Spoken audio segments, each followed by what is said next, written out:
గాలి పీల్చుకుంటున్నామంటే అది ఆ మహానుభావుని కల్పితమే.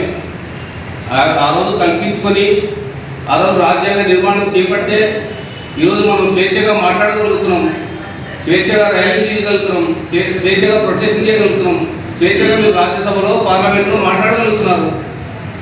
ఇలాంటి స్వేచ్ఛను కల్పించిన వారి మీద మీరు అనుచిత వ్యాఖ్యలు చేయడం మీకు తగునాయి అడుగుతున్నాము. దయచేసి ఇలాంటి వ్యాఖ్యలు ఉపసంహరించుకోకపోతే, దేశ ప్రజలకు 140 కోట్ల మందికి క్షమాపణలు చెప్పకపోతే రాను రాను ఇది దేశవ్యాప్తంగా చాలా పెద్ద ఎత్తున నిరసనలు చేపట్టి పెద్ద ఎత్తున అమిత్ షా గారు రాజీనామా చేసేంత వరకు ఆమరణ నిరాహార దీక్షలు కూడా చేపడతామని ఈ సందర్భంగా తెలియజేస్తున్నాం. ఇలాంటి చర్యలు మంచివి కాదు. మీరు భావి భారత పౌరులకు దిక్సూచి కావాలి తప్పే ఇలాంటి వాక్యం చేసి ఎంతోమంది క్రిస్టియన్స్ మనోభావాలు దెబ్బతీస్తారా?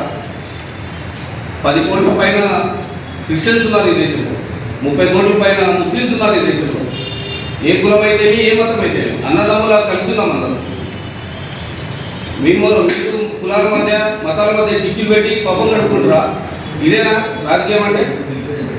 మీరు గెలిచారు, పాలించండి మంచిగా. ఎవరు తన్నారు? ఈవీఎంలు మేనేజ్ చేసి గెలిచారా, ప్రజల ఓట్ల ద్వారా గెలిచారా? ప్రజలకే తెలుసు. చూస్తున్నాం మనం.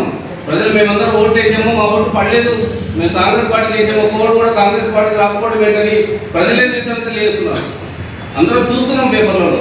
ఏదో రోజు మీ పాపం పండగ మానదు, మీరు డెఫినెట్గా రాజీనామా చేయాల్సిందే. మోడీ గారిని కూడా డిమాండ్ చేస్తున్నాం. ఇమ్మీడియట్గా అమిత్ షా గారిని పార్టీ నుంచి సస్పెండ్ చేయండి, అలాగే బర్తరఫ్ చేయండి మంత్రి పదవి నుంచి. అప్పుడు కానీ దేశం చెల్లారదు. ఇలాగే ఉంటే దేశం చాలా ప్రజలు కూడా ఇబ్బంది పడుతున్నారు, దేశం చాలా ఇబ్బందులు పాలవుతారని కూడా ఈ సందర్భంగా తెలియజేసుకుంటూ ఈ అవకాశం ఇచ్చిన ధన్యవాదాలు తెలియదు. నమస్తే.